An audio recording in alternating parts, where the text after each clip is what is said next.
Good morning. I've made it to the port okay with help from Kenny. Instructions of the best way to go. Went through a really long tunnel underneath the ground. €10 it cost me, even for motorbikes. Huh.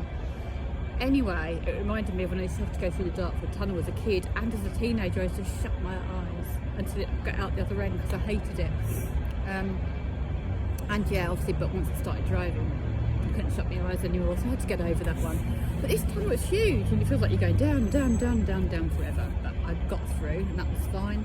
And I got to the port, and I queued up with all the ferries, and then he said to me, "No, go over there," this lorry driver. So I went over there to the next lane, and there was no one there. And it was right up in the air, and I had to press to touch, and it was right up in the air. I was thinking, this is no good. And I pressed the help. I found a help button. This woman commented, "You're going to have to reverse and go to the car bit," because I'd gone into the freight with all the lorries. In fairness, 3 cars followed me, and they stuck behind me as well, so I had to reverse. And now I've just come in to get my cup of tea, and I've chosen one with sugar. It's rank. I might have to go and get another one without sugar. I'm sure I didn't ask for sugar. I don't know. But that's the start to my day. It started off really nice in a lovely, luxurious bed at Kenny and Anne's, and Kenny got up and had a cup of tea with me and waved me off, so that was wonderful. So thank you to them both for having me, and now onto the ferry and onto Wales. Goodbye Ireland.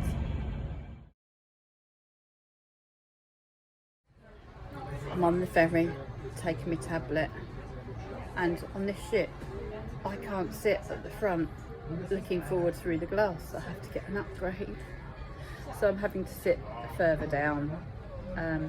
I've got a window, so hopefully that'll be right, and I'm facing forward.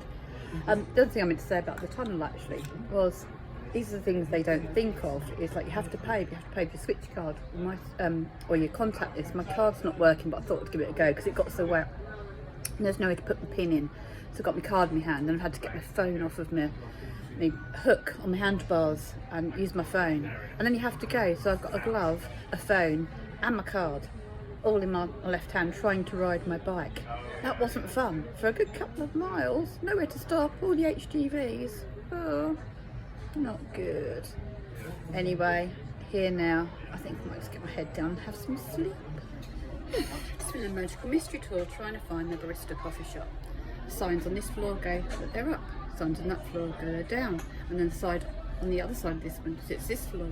Actually, it's down. I'd already been down and all around. Found it in the end. But what I also found was an arcade game, a kids play area. Luckily they have got a lift here as well, which is good, and a really good disabled toilet. So just get your radar key. You can buy a radar key. I didn't used to know that, and I used to have to traipse all the way back to the bar and meant to find a key to get to the loo. So just go online, just buy them. You can buy them, and they give you so much freedom. And I also found a movie theatre, which is playing Despicable Me, which is one of Andy's favourite films. But if I watch that, I'll definitely be needing one of these. So anyway, just had to go and buy a pen as well, because I had four pens I broke. And my friend knew me well, so she bought me 5, but that one's just run out. You may have seen from on the pictures of yesterday, my glasses are now completely kaput. So I have no driving glasses. I was okay to drive for distance yesterday, because with my FND, it's not so much your prescription changes, but the way that you interpret things in your brain from your eyes and other areas is what changes. So it was okay yesterday, but I couldn't use, because they were bifocals, the bottom bit to see my sat nav.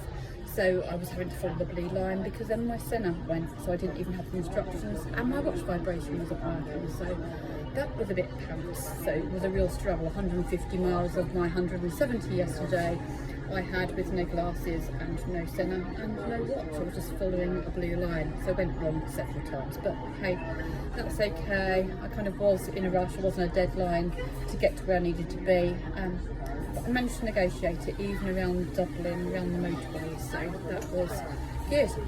Anyway, after 2 lovely days of sunshine, I am now heading to Wales into the, you guessed it, rain.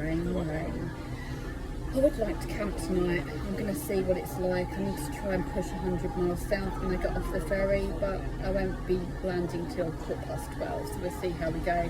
I might do a shorter stint today and a longer one tomorrow. for now, I'm going to drink my coffee because I eventually found it. I didn't have decaf cappuccino, I can only have it black. But I also done some very naughty gluten-free carrot cake. Oh dear, but never mind, and I'm definitely going to have a sleep. No wonder it wasn't very busy up there. And of course I've walked the wrong bloody way, or gone to the wrong deck even. Who knows? Yeah, there are the bikes, right the way down by the back door. And I just thought, welcome to sunny Wales. Oh, did someone say sunshine? Don't think that's going to be happening anytime soon. Ever since I got off the ferry, absolutely nothing has been pleasurable. It's wet, it's cold, it's windy, everything hurts. I've now found to go outdoors. It doesn't look very big, but I'm hoping I can get the stuff sacks in because my overnight rucksack is absolutely drenched, as am I.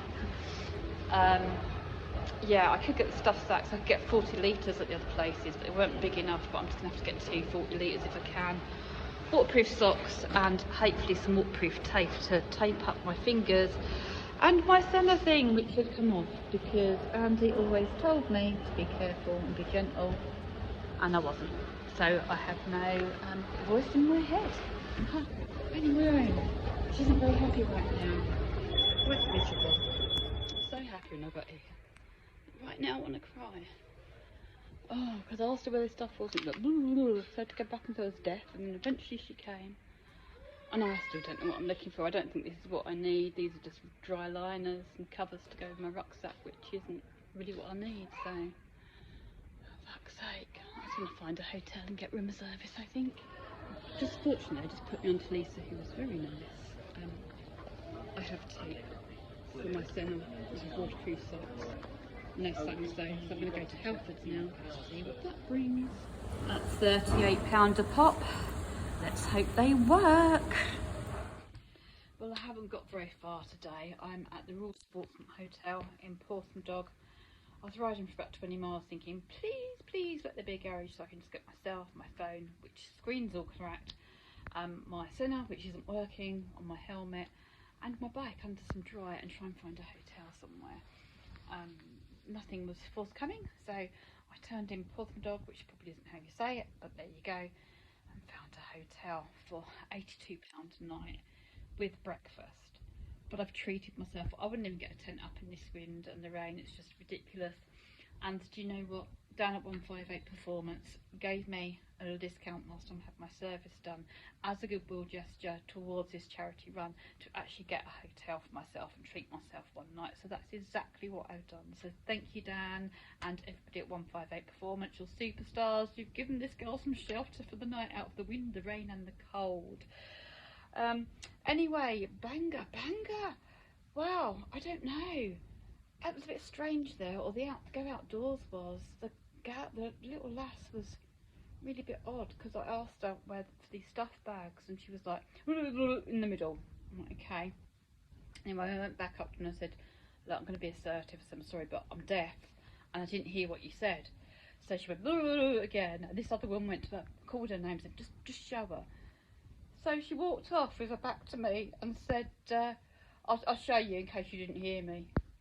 Or didn't hear me again. And I went, pardon, because it took a while for my brain to actually figure out what she'd said and work it. I think that's what she said anyway.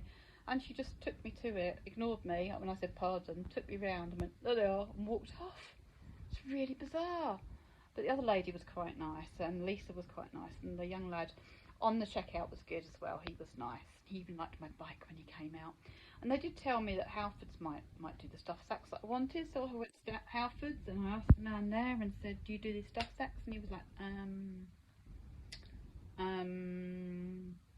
if we do, they'll be in the camping bit over there, or they might be in the motorbike section over there, which could have been anywhere really. So I walked around, I couldn't even find the motorbike section. They went in the camping section. I came out, I got on my bike, and I rode rather sharpish out of Bangor actually. It's really weird. I think because when you've come from somewhere where everyone is so kind, so helpful, so understanding and so caring, and it was just a bit odd, just like chalk and cheese really. Anyway, so far, don't know what the scenery's like, so can't see any of it. people haven't been particularly helpful, but I'm sure there's lots of lovely Welsh people out there, and I'm sure I'm going to come across you all. And the weather has just been shite, and I want to go home again.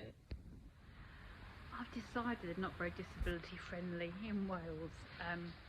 I did ask if there was a lift and there wasn't, and I said, was it easier to park on the back or the front to get my stuff in? She said, well, it's just as well around the back, it's fine. I said, well, actually, I'm not that mobile, so I'll bring it in the front because I know where to go from there. So she said, okay. Anyway, as I'm going upstairs with all my stuff, this other woman said to me, do you know if there's anywhere to dry your clothes? I went, I don't know, just arrived. So I said to the woman in reception, someone just asked me if there's anywhere to dry clothes. I said, I don't know, but it is a good question. So she went, oh yeah. Come with me. So it's literally round where my bike is, undercover. So it's great that it's undercover. So I put it round the back of the hotel, and it's right there. So I can park right there. But she just watched me carry all my wet stuff upstairs, all my tent and everything, knowing that I've got disabilities. Nobody offered to help, and it's like, I'm going to have to be more assertive, I think. At least Bumblebee's undercover. The thing is, she did guide me into the disabled bit. And I just say to her, well, actually, I've got a blue badge. She went, okay, but I don't think that was the issue. But anyway, everything's hanging up to dry. I'm just going to go grab my tent and that. Back down the numerous amount of stairs. Oh, deep joy. I've lost my key already. Found it. In with the drying stuff. Oh, my tent's going to stay in your room. I can't be arsed. Knackered.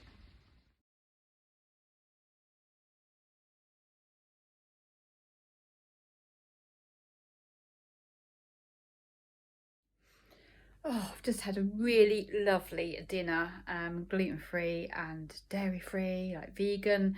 It was actually the starter, but they then put it with me with some vegetables, so that was really good. That was really helpful of them, and it was yummy. I've got breakfast included in the morning between 7:30 and 9:30, so that's good. I've just worked my mileage out, and it is 2,697 miles I've done so far, so I think I'm going to go well over the 3,000 I anticipated. I think it's going to be more like 3,500 when I get home. And money raised is £2,159. So thank you to all of you, and to Andy and Judith and to Janet, who have donated in the last 24 hours too. So thank you. Really appreciate it. I am having some fun, but it is quite grueling too. So in fact, most of it's grueling, and the fun bit keeps me going. Now I'm going to put the kettle on, make a nice cup of decaf coffee, get Andy's PJ bottoms on that I snuggle up into every night, and have me a very early night. So night, see you tomorrow.